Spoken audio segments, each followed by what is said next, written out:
No one is as good as Tonima in the class. Tonima is better than any other girls in the class. Tonima is the best girl in the class. দেখো এই যে এই তিনটা word আমি ব্যবহার করলাম, একটা good, একটা বেটার, একটা বেস্ট। তিনটা শব্দ দিয়ে কি করছি আমি কিন্তু একটা তুলনা বোঝাচ্ছি, একটা মাত্রার তুলনা বোঝাচ্ছি। কখনো নিজের সঙ্গে সেই তুলনাটা করছি, আর কখনো অল্প কয়েকজনের মধ্যে সেই তুলনাটা করছি, কখনো আমি সবার মধ্যে তুলনা করছি। এই যে তুলনা করা, এটাকে বলে অ্যাডজেক্টিভ অফ কম্পারিজন, বা যেটাকে আমরা ডিগ্রি বলে জেনে থাকি বা ডিগ্রি বলে জানি। ঠিক আছে?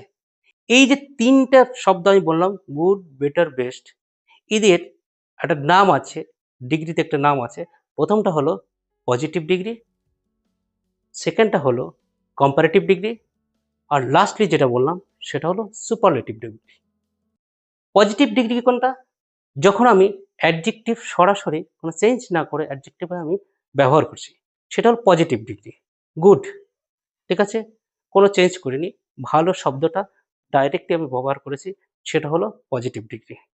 যখন কয়েকজনের মধ্যে আমি তুলনা বোঝালাম বা দুজনের মধ্যে যখন তুলনা বোঝালাম, তখন গুডটাকে আমি কি করলাম, বেটার করেছি। এইটা হলো কিন্তু কম্পারেটিভ ডিগ্রি, এটাকে বলছে কম্পারেটিভ ডিগ্রি। আর যখন বেস্ট দিয়ে সবার মধ্যে অন্যতম বা সবার মধ্যে সেরা যখন বোঝাবো, কোনো কিছু সবার মধ্যে সেরা হবে, তখন তাকে বলা হয় সুপারলেটিভ ডিগ্রি। তার সুপারলেটিভ ডিগ্রি দি বসে, সেটা আমি আগে বলে রাখলাম, এটা পরে বলতে পারতাম। তার সুপারলেটিভ ডিগ্রি হবে দি বসে।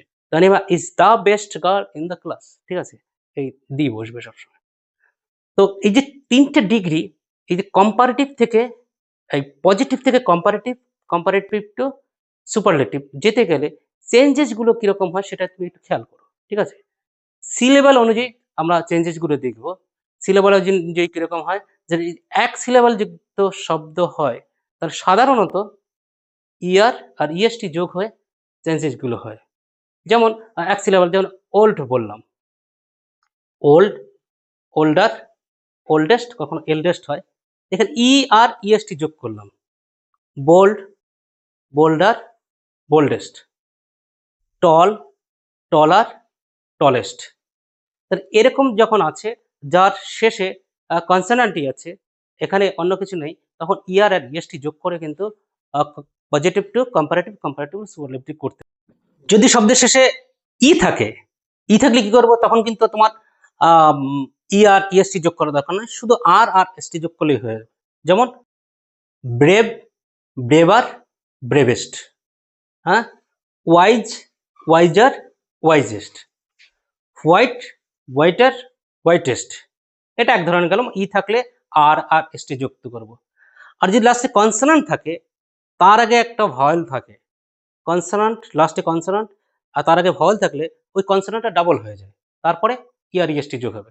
যেমন big, bigger, biggest, thin, thinner, thinnest.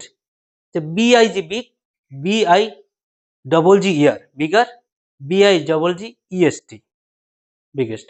Thin, T H I N thin, T H I N N E R thinner, তারপর টিএইচআইএনএন ইএসটি থিনেস্ট। তাহলে এরকম হচ্ছে। আর যদি লাস্টে যদি ওয়াই থাকে, ওয়াই থাকলে কি হবে, ওয়াই উঠে গিয়ে তোমার আই ই এস টি যোগ হবে। যেমন busy, busier, busiest, happy, happier, happiest, merry, merrier, merriest. এগুলো আমরা দেখলাম কি, এগুলো সমস্ত শব্দগুলো কিন্তু এক সিলেবাল যুক্ত। এক সিলেবাল যুক্ত যদি শব্দ হয়, তাহলে তাহলে তুমি এইরকম চেঞ্জ করে positive to comparative, comparative two superlative করতে পারো। ঠিক আছে? এছাড়া কিছু শব্দ আছে যেগুলো ব্যতিক্রম ধর্মী, সেগুলো আবার এই নিয়ম মানে না। ডিগ্রি মানে সিলেবাল একটাই, কিন্তু সেই এইরকম নিয়ম ব্যতিক্রম ধর্মী, এগুলো তোমাকে মুখস্থ রাখতে হবে। যেমন প্রথম যেটা দিয়ে আমি শুরু করেছিলাম, গুড, বেটার, বেস্ট, ঠিক আছে, ওটস, ব্যাড, ওটস, ওস্ট, এরকম। এগুলো কিন্তু তোমার কোনো নিয়ম মেনে হচ্ছে না। মাছ, মোর, মোস্ট, মেনি, মোর, মোস্ট, এটা এরকম চেঞ্জ হবে। এরকম কয়েকটা শব্দ তোমাকে মুখস্থ রাখতে হবে। আর যেটা এরপরে আমি যেটা যাব, একাধিক সিলেবল যুক্ত যদি হয়, তখন সেগুলোকে আমি কিভাবে positive to comparative, comparative two superlative বানাবো। যেমন বিউটিফুল শব্দ একদম সচরাচর শব্দ, এইটাকে আমি ব্যবহার করছি। Beautiful, more beautiful, most beautiful. Intelligent, more intelligent, most intelligent. তো এইরকম চেঞ্জ করে তুমি যদি শব্দগুলো ব্যবহার করো, তাহলে কিন্তু তুমি ডিগ্রিটা তোমার কাছে একদম আ একদিনেই ক্লিয়ার হয়ে যাবে, বা এই ভিডিওটা যদি ভালো করে ফলো করো, তাহলে তোমার কাছে কিন্তু ডিগ্রি ম্যাটারটা ক্লিয়ার হয়ে যাচ্ছে। তাহলে আমি আবার ১ম থেকে আমি বলছি, আম he is a ton boy, he is a টল বয়। সে একটি লম্বা ছেলে। এই যে টল শব্দটা বয়কে কোয়ালিফাই করছে, আর টলটা অ্যাডজেক্টিভ, আর এই অ্যাডজেক্টিভটা কি অ্যাডজেক্টিভ? ডিগ্রি হিসেবে এটাকে কি বলবো? Positive degree. ঠিক আছে? হি ইজ টলার দ্যান আদার বয়। এই যে টলার দ্যান, টলারের পরে ইয়ার যোগ করলাম, যেমন টল, টলার, টলেস্ট, ইয়ার যোগ করে আমি বললাম টলার দ্যান আদার বয় বা এনি আদার বয়, এরকম বলতে পারো। তো এটা হলো কম্পারেটিভ। আর he is the tallest boy in the class. এটা হলো সুপারলেটিভ ডিগ্রি। লাস্টে যেটা আমরা আ জানবো বা জানলাম। আর এর আগে ১ম এই বলে রেখেছিলাম, সুপারলেটিভ ডিগ্রি রেখে তোকে দি বসাতে পারবে, বসাতে হবে। এইটাই হলো আজকের ডিগ্রি নিয়ে আ আলোচনা বা ডিটেইলস আলোচনা। আ তোমাদের সঙ্গে দেখা হচ্ছে পরবর্তী ভিডিওতে।